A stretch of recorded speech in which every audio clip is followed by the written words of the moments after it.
Welcome to Pathways to Health, a podcast brought to you by the College of Health Sciences and Professions at Ohio University.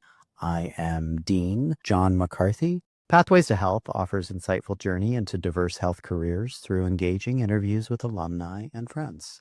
We want to discover the realities of various health professions and the power of interdisciplinary collaboration in improving patient well-being. Today, I'm joined with two very distinguished alumni from Ohio University, and I wanted to give each of them a chance to introduce themselves. I'd like to start with Jamie. Hi, Jamie Phillips. It's a pleasure to be here and being able to share my journey in the career of healthcare administration. Currently, I'm the president and COO at Seattle Children's Hospital and have oversight of the clinical operations as well as some of our system services within our healthcare system here. Thank you. Great. Thanks so much, Jamie. Mona, let's. Thank you. Thank you so much. First of all, thank you for the opportunity to participate in the podcast. I'm excited to be joined with my esteemed colleague, Jamie Phillips, and my friend. So my background, I've been in healthcare for about 30 years. Been very fortunate to work with a few top tier organizations throughout the course of my career. In my current role, I serve as Vice President of Operations at Penn State Health, Hershey Medical Center in Hershey, Pennsylvania. And I'm also the founder and CEO of Creating No Limits. And that organization is focused on career coaching and development for professionals inside and outside of the healthcare space. And again, thanks again for the opportunity to share my background in this venue. Thanks so much, Mona. I really appreciate it. And as you noted, you and Jamie are friends, and it was one of the reasons why I wanted to have both of you on here. The past or other episodes have been with individuals, but this just seemed like too good of a chance to pass up in terms of a story. So even though a lot of times I'm tracing one person's pathway to health, this time we'll look at an intersecting journey here and two paths. I don't know if they always diverged, but they certainly stayed close by each other, it seems like, throughout your careers. And that was one of the things I wanted to hear about. So just last week, it was commencement at Ohio University, and got to hear a lot about people's aspirations for the future, but really a lot of people reflected, and many of our commencement speakers looked back and said, well, here's what I did at Ohio University. Here's where I started. They shared a lot of memories about it. One of our speakers talked about how he met his wife here and how that was exciting, and lots of people's reflections on it. But I would say overall, they talked about how they got started, sort of that first year, first days even on campus, and then how things evolved. And for many of the commencement speakers, then they were going through their careers.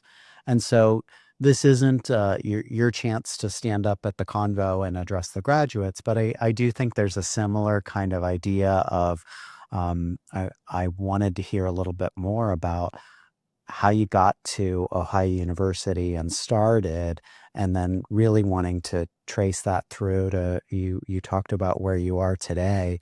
To my knowledge, we don't have a class in how to be the COO at Children's Hospital, but certainly, there were things that prepared you to get to where you are. And because so many graduates, when I talk to students and they want to have things figured out in their lives, I love hearing people's stories about, well, here's how I got to the next step, and here's how I got to the next step, and that maybe the place where you started isn't always where you would end up.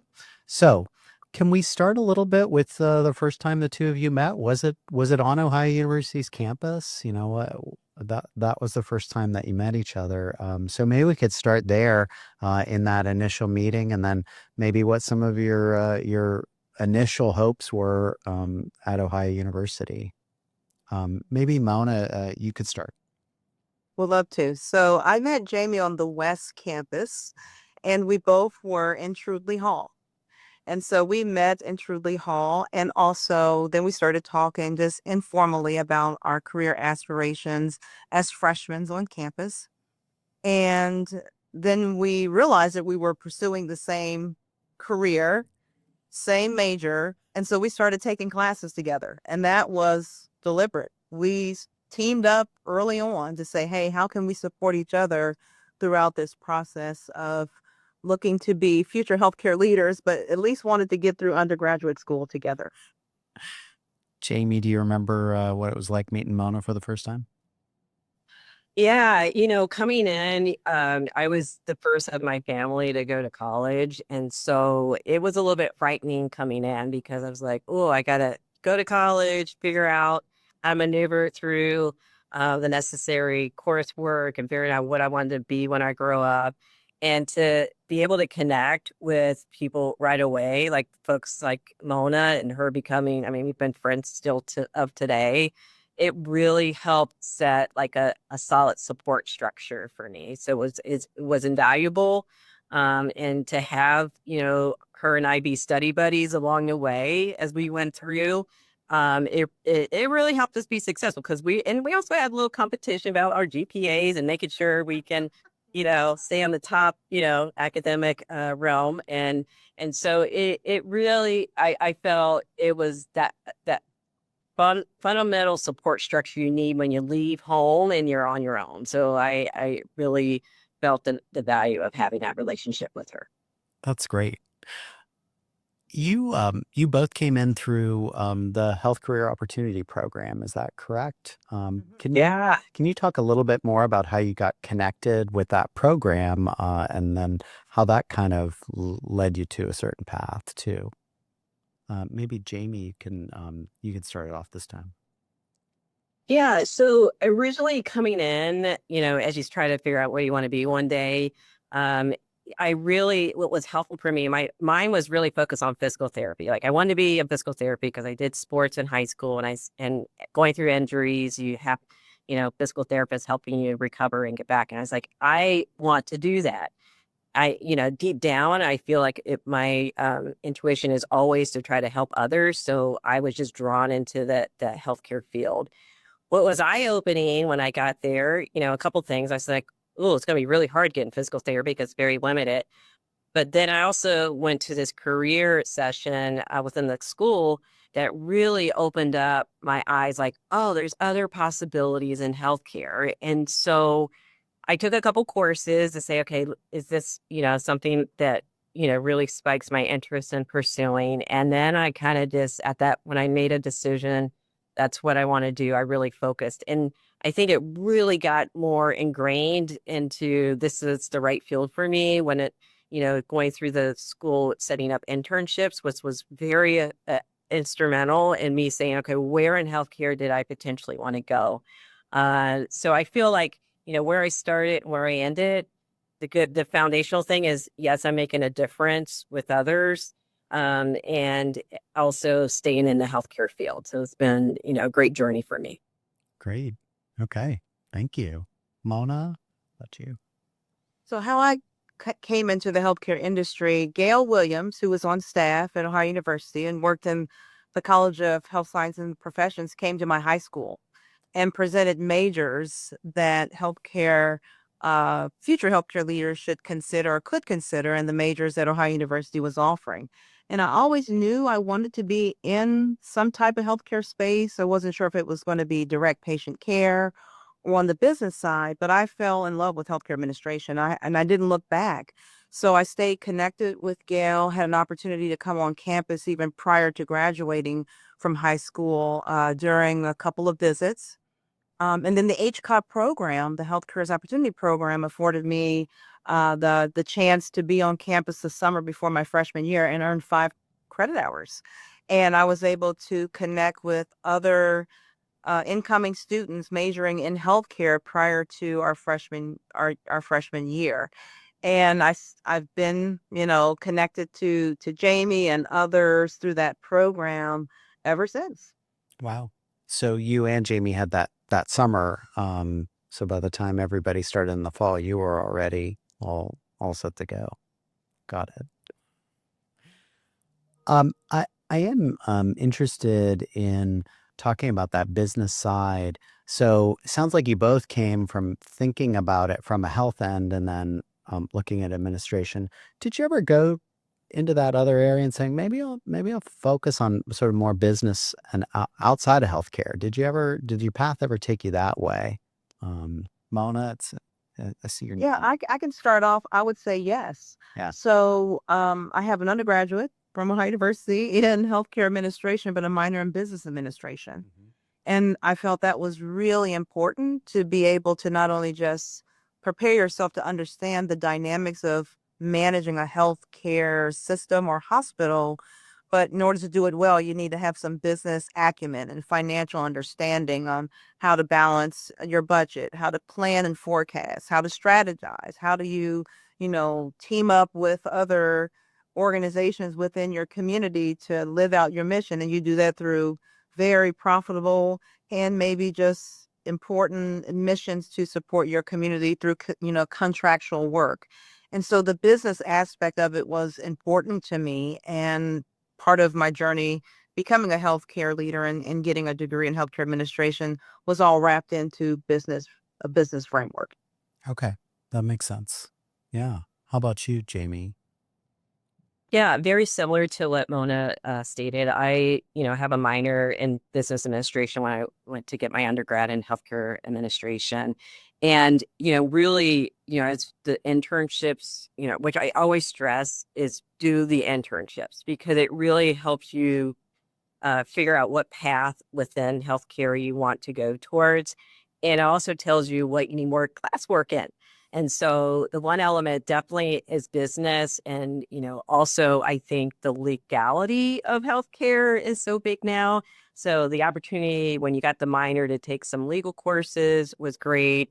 And another instrumental piece is too is just how the whole healthcare system works and having the mindset from the operations of how it works, but also that business is instrumental to what Mona stated to be able to navigate through the headwinds that are confronting healthcare systems today. That's great. Thank you. So definitely hearing that side of you got to have some experiences to help you figure out where you might want to head. But but if you think back, did you have a particular place where you wanted to end up or where you saw yourself maybe ending up? And then the part two of that is did how close does that match where you are now, or not? So Mona, what do you think about that one? I always knew that I wanted to be in the healthcare space working in a hospital Okay. and in some way. And so my career actually started off working for temporary agencies as a secretary. And believe it or not, I could not find a job when I first finished my master's program for about 6 months. And so instead of waiting for the right job to come in the newspaper or for me to see something out there that I think really appealed to me, I started networking and landed my first job in public health through that experience. And I stayed in public health for 5 years, and then an opportunity opened up in a children's hospital that was more operational focus. And I've been exclusively in operations ever since. Okay. Great. Jamie, how did that play out for you? Yeah, quickly I thought I wanted to do public health. And then I spent a summer in public health department. I was like, nope, this isn't the right fit for me. So then I actually there was a program up at University of Michigan. It was a summer co-op program, and they placed me at a community hospital. And when I got in there, I was like, oh, okay, I feel this is a better fit for me. So right after, undergrad, I went to get my master's straight through, and then I went the fellowship route. And during the fellowship, I was at Trinity Health System in Michigan. I was able to have a corporate experience as a fellow as well as working at a community hospital system. So I got to see the bigger gamut of a healthcare system and how it functions at those levels. What was great, I had an amazing pre-sector, which I still talk to today, Bernita Crawford. And she really was committed to create new talent coming in, particularly minority healthcare administrators. And she really threw us into operations. She's like, the only way you're going to learn operations if I throw it, you put you in there. I got your back, but you got to learn how to work with physicians, nurses, how to bring a team together. And so that really opened up the door to, where I am today. I've had a couple detours in my journey, and I feel like there's always a detour for a reason of why it happens to you. One was that I did a stint in finance. I'm not, originally I'm not like a big finance person, but I know I have to know how to run a business. But that was instrumental for me to understand the ins and outs of how to financially stay stable as an organization. And then just the breadth of overseeing multiple divisions. At that point, it was like 50 divisions and making sure they were performing, meeting benchmarks and productivities and so forth. Another one, I went into executive director for regional development, and that was in Health System Ohio Health. And there, my eyes really got brought in because there it was more of strategically and operationally, how do you grow a regional footprint in a state? Uh, that was, new operations, but to really stretch my mindset and ability of how things intricately work together, those detours have really, I feel it prepared me well into my position today because as a CEO, you're pretty much a generalist and you got to know everything. So I think, there's intentions for what happens in your life. Wow. Yeah, and I definitely try to talk to students about that. I think it's hard when you're in it, to say, uh, suddenly you feel like, no, that's not a good use of my time, or that's not what I want to be doing, so I can't do that one thing. Mona, were there any other detours that you thought of? I kind of like that word because you're still getting to a destination when you take a detour. You're just maybe it wasn't the path you originally thought it was going to take you on. Were there any of those for you? Absolutely. I would say for me, I took several lateral moves throughout my career. And I think early on they felt like detours, but it really kind of echoes the things that Jamie said. It gave me an opportunity to learn different skills, learn another book of business within healthcare, because healthcare has so many specialty areas that has their nuances on how to successfully recruit, how to successfully break even, how to successfully understand the compliance elements of whatever you're doing when it relates to billing, et cetera. And so those detours really deepen my knowledge about all of the lanes and the terrain that healthcare administration represents. The other thing that I would say was a detour in the moment, but it's actually paid off in tremendous ways, even in my role today at Penn State. A part of my career journey included philanthropy. So I moved into a role in Dayton Children's Hospital working in the Department of Development. And I wasn't in operations, but at least I was in the hospital administration space because that's where I was aspiring to be at some point. But there, I learned the value of relationships and how to tee up a vision that people can get excited about and want to give to. And those tenets, those values, the importance of being more relational versus transactional still resonates with me today. As a leader, it's hard to lead if people don't believe in the vision and they don't believe in what you represent. And so the value of that is probably one of the best career moves I've ever made. And it isn't necessarily in operations. And then the other thing that I would say about just career transitions, during my time of lateral movement, I started really looking at how can I still grow my skill set in a lateral position. And so I started looking externally. I immediately joined a lot of professional associations and boards inside and outside of healthcare and took on these volunteer positions in safe space. So you're developing your communication skills, you're getting comfortable presenting information as a board member, and you are selling a vision to your constituents, all important skill sets for a healthcare leader. And I also have to say this, Jamie and I hold one of the same fellowship credentials in healthcare space, and we actually went back to the old days. We studied that we studied together, and we met every week, and we shared our learnings, and and we both were successful in achieving that fellowship through the American College of Healthcare Executives. And so what I would say is, during the times that you believe that you're in a detour, you have to create spaces and lanes where you can still upskill and be in a place of growth, because you own your career growth. Yeah. Uh, I really love hearing that side of it because, when I've talked with people previously, there's a sense of serendipity and luck and, oh, I was out of control and just, oh, it was so great that I met so and so because that changed my life. But what I'm hearing from both of you is a real sense of, okay, I did these things, or I saw that this wasn't quite where I wanted to be. So here's the action I took. And I really, really like that idea that you do have agency. Did it feel like that at the time? Did you feel like I could do something about my current circumstances? Or is there a little bit of trust, or I don't know, maybe you talk to each other about it? What did you think on that? Um, I don't know, Mona, you seemed like maybe you had a thought there.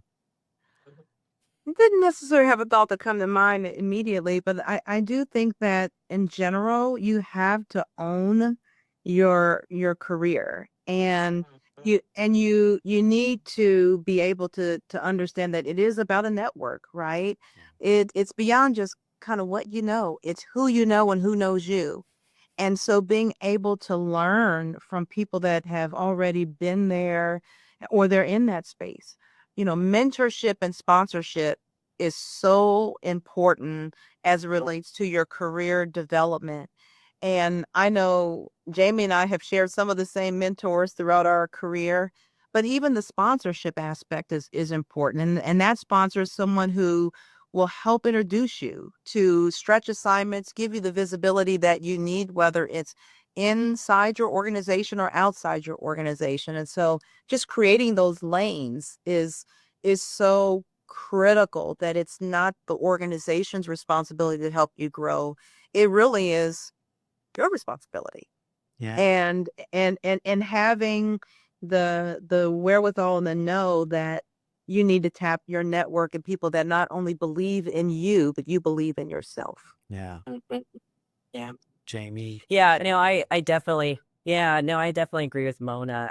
I feel, your life is like a chapter, right? And it has to evolve in every chapter you go into a book. And that's kind of how I approach my life in general, is that whatever I'm dealt, there's a purpose of why it was dealt to me, right? And you have that, that faith in there to say, well, I'm more, let's figure it out. Like if it's, there's ambiguity in these jobs that you have in healthcare. Nothing's ever written in stone. You just got to take your best knowledge of what you learned, and from your school years to your mentors to your experiences, and then you take your best approach of how you might handle a particular situation. I feel like mentors were very critical for me. There are mentors that I had that saw things in me I didn't yet.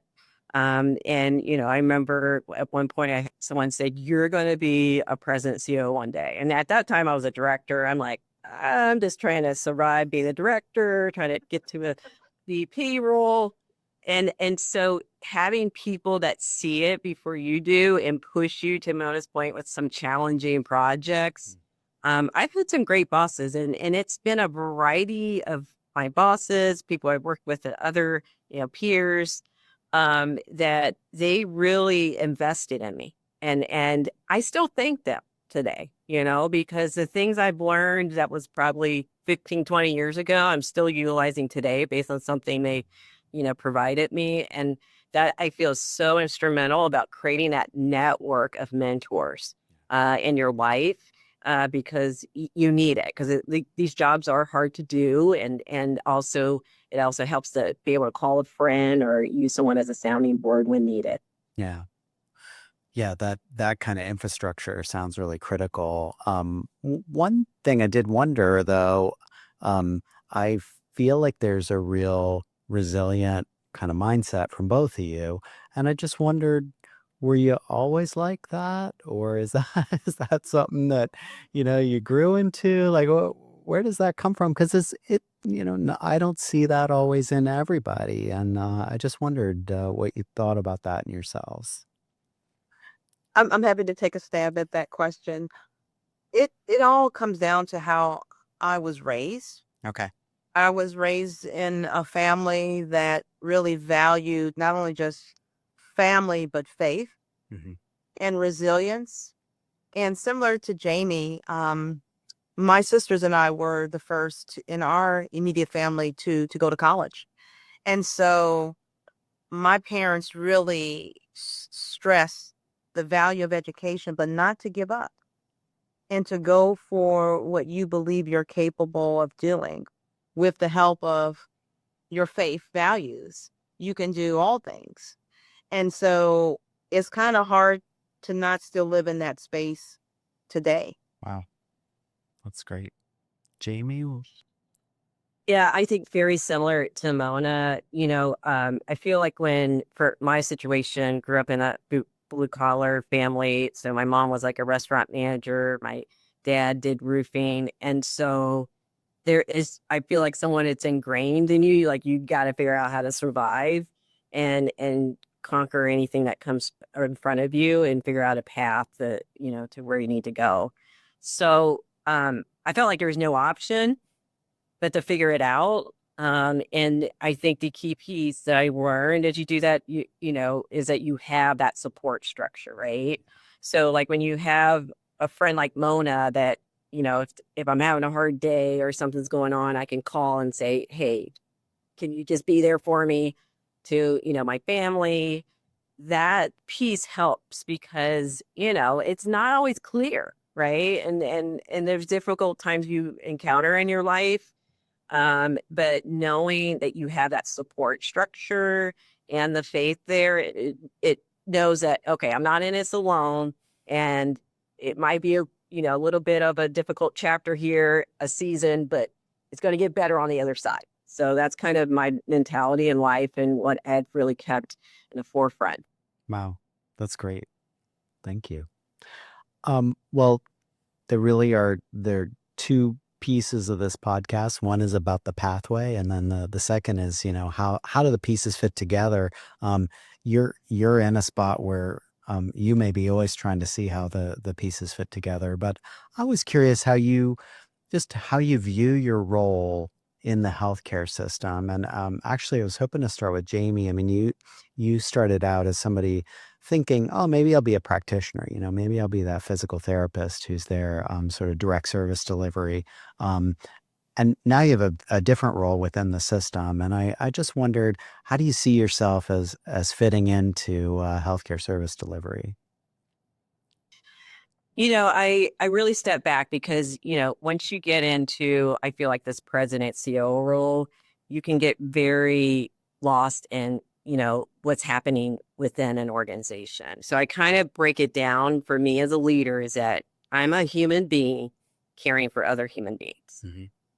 regardless of what my title is. That's my job. And, with that in mind, my focus is around, our patients, our families, our teams, the community that we serve, and just making sure I have the ability to coach my team to make sure we're optimizing how the care is being delivered and then empowering an organization to make sure they're delivering on the best clinical outcomes that we can, making sure we're operationally and financially functioning to the level of excellence we need to be, and then how that benefits what our commitment is to our mission out in the community, but also within the walls of the services that we're providing. So I kind of say it in that way because people sometimes like, well, what necessarily does a COO and president do? But to me, I kind of sum it up in that manner. Wow. Okay. Great. Thank you. Mona. I echo everything that Jamie said. I think if I were to maybe add a couple of things, but I still think it's pretty much baked into the same principles. I feel like my role outside of just my title is really to be a transformative voice for the healthcare industry. You know, how can I help shape innovation and advancement to build healthier communities? So that if we have healthier communities, then that means we have to have very strong healthcare systems. And how you do that, you have to be a continuous learner and staying current in the field. And so I feel my role is to ensure that I am staying ready. It's not getting ready, it's staying ready.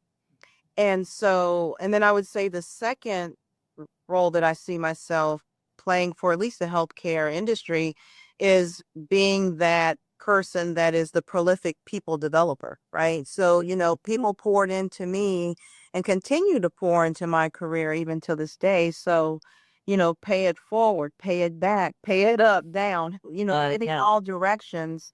How can I contribute to helping shape the emerging healthcare leaders of tomorrow? Mm. And that's what I believe my contribution is. Wow. That's fantastic. Um, I wanted to reach back then for a minute. We talked about the pathway before, and can you trace back some things that you got from Ohio University that are really tools or things that helped you in the job you're doing right now? I don't know, Jamie, what do you think? Yeah, I break it down, I would say, in 3 elements. One is, preparing me how I think, how do I adapt, and then also how I lead. I kinda when I go back into my academic career and then, where I am today, and when I think about preparing me how I think, it's to Mona's point, you gotta have this core knowledge base of how the healthcare system works and also recognize the levers that come into play. And I feel when you go through undergrad and graduate school, that helps get you to those functional, fundamental areas of what you need to be. And then just learning the whole context of how the healthcare system works. It's complex, and being able to have some knowledge of it before you dive into it in your real life, I think it's helpful. When I think of adapting, I think school in general, there's a lot of ambiguity because you're trying to figure out, how to be an adult, how to balance school with your personal life. Those are things you learn and you have to figure out how to do it. And, as you become an older adult. I think the other piece, there's a lot of coursework around working with teams, and that has been really helpful about learning people's different styles, right? The way I do something may not be necessarily how someone else does it. And so having that ability to see how people function and work, I definitely apply that every day here in my role. And then I think, and what we've lifetime learning, I really coach folks that want to be mentored by me. If you're in healthcare administration, do the fellowship, a part of ACHE, because it just shows that professional development commitment to ongoing learning. Because everything's changing so rapidly, it's a good way of getting the necessary information as a leader. And then, I think with leading, my biggest thing is, how to prepare me for lead. It gets back to how can you gather the necessary information, assess it, do some critical thinking about how to solve it, and then how do you get a team surround it? And in college, you learn that, there's the hard skills you got to know, but there's the soft skills that are so essential for you to be successful that I feel, going through graduate degree as well as going to get my master's, that helps because those skills you got to do in these jobs every day. Wow, great. Um, Mona, what do you think when you look back and say, what am I drawing on? So beyond just, you know, successfully getting an undergraduate and graduate degree from a high university, the thing that really prepared me was I served as a resident assistant. So I was in resident life for Right. 3 of my 4 years of undergraduate. And I was fortunate to not only just be an RA on the West Green. I stayed on the West Green, so I was really loving the West Green location on campus. But I had an all female floor, and then the last couple of years of my undergraduate program, I had a co-ed floor, and just that alone, being able to not only lead by example, but to influence your peers and to be that not only just friend and support, because we're all here to do the same thing, but how can you work with your peers and still model the values of Ohio University and be able to enforce the things that need to be enforced to keep the environment safe? And I think that really stretched me as a 19, 20-year-old here for the first time, looking to get a degree, but also lead. And so the other thing that Ohio University taught me is how do you work in teams? So we were responsible for content, updating our huddle boards every week, every month. So responsibility. So you have your studies, you have to get to class, but then how do you lead outside of your classroom schedule? And that taught me time management, how to prioritize, how to communicate critically and think. And those are all key skills, core skills that I think just about every leader in any industry would need to be successful. Absolutely. It's so interesting that you talk about a lot of these skills as ones that are acquired or can be acquired, and I really think that's such a great message for people sometimes who they look at leaders and think, well, that's not me, right? Or I could never do that, right? And you've got such a great message of empowerment through there of like, no, you can go and get these skills, or you can put yourself in a situation where you're going to need to develop these skills in yourself. I also think that when you put yourself out there, you mentioned the mentorship network, and that people will then see something in you. Oh, hey, I saw how you rose up and did that one job. You could really lean into that. That's a strength you have, and you could do more of that to help you develop in another area. So I really, really appreciate that message as I talk to students who they start to, take things off the table, right? And say, "Oh, I don't think I could do that." Um, and it just really strikes me that that's not something I ever heard from you. You saw the things you wanted to do, and you really kept after it.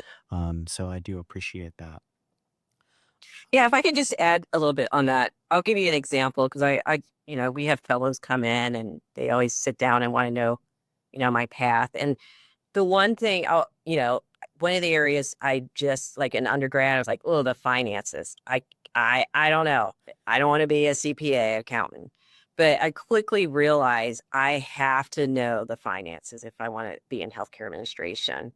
And the way I did that is that I found someone that knew it inside and out. And I went vulnerable in a vulnerable fashion and say, hey, I need to learn more. Can you teach me? And that person, sat down. She was CPA and said, I can teach you finance and to really understand it inside and out. And she wanted to learn more from me from operations. Like, how do you make this all work? And so, what I tell particularly young folks coming in, I understand you're not going to be a CPA or whatever, but you've got to understand the finances. Like right now, I have a budget of 3.8 billion that I have to manage. And to say, if you look at the person that was back in undergrad and say, whoa, like you didn't like finance, because people would never know it. Because I know enough now that I can dive in and be able to make a necessary change, with my teams on, making sure we're financially stable. So when you see something that's your weakness, figure out how to get it out being from a weakness and really finding that network of people, because most people are willing, if you sit down and say, can you help me, teach me, you're always a helping hand out there. It's great. I still, I do think that both of your resilient natures too, I think helped you probably to believe that I could do that. I think because when you enter into something and you're saying, "Wow, this is not coming easily to me," like I understand the words you're saying, but I'm not, it's not clicking with me right away. Uh, and then to just say, no, I'm gonna get this, and I can get this, and to believe that about yourself is really good. I had one just final question for you, and it's about the your relationship and just what do you think attributed to you to staying in touch over the years? People drift in and out of your lives, and there are people that I was very close with in college that I'm not so much anymore. Every now and then, or they've completely drifted out of my lives. What do you think kept kept your paths connected? I can start. Okay. Jamie is a genuine human being. She cares.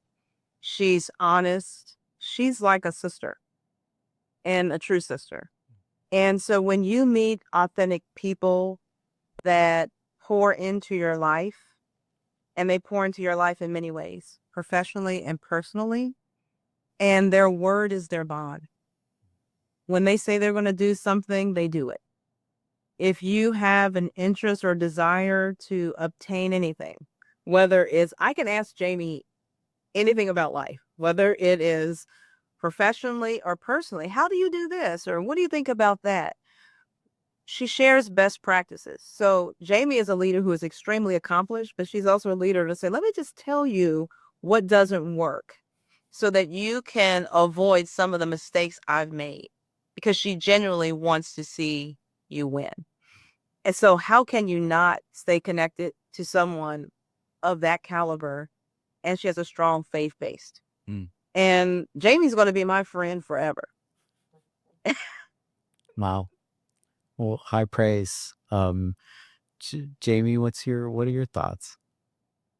I would say ditto to what Mona has said. What has been amazing with Mona, we had very similar ambitions in our life, and that's our kids are around the same age, so we were able to, as our kids were growing, there was like different experiences we had with our kids. We were able to kind of help each other along that.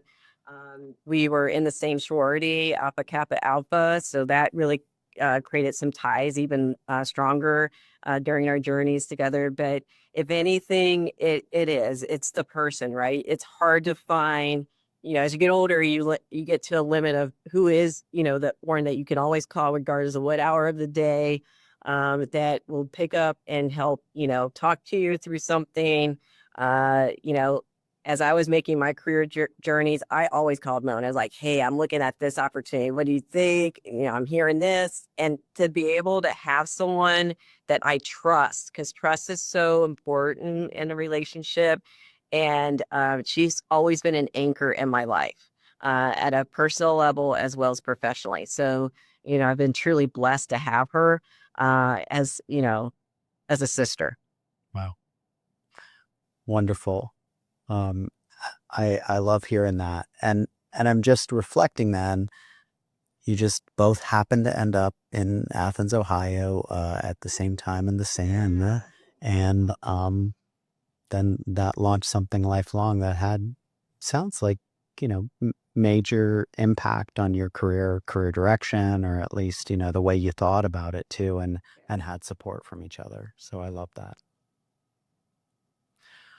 Well, thanks so much. I really appreciate your time today and getting to hear a little bit more about your paths. And I think that this kind of information is so helpful for students today. And really, I mean, major takeaway of you can do things. You can do it, but you got to work at it too. I mean, it's not all just going to fall into your lap either. So there's still a lot of work.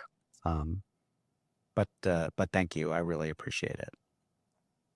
Thank you for the invitation to participate today. Yes, thank you for facilitating a great conversation.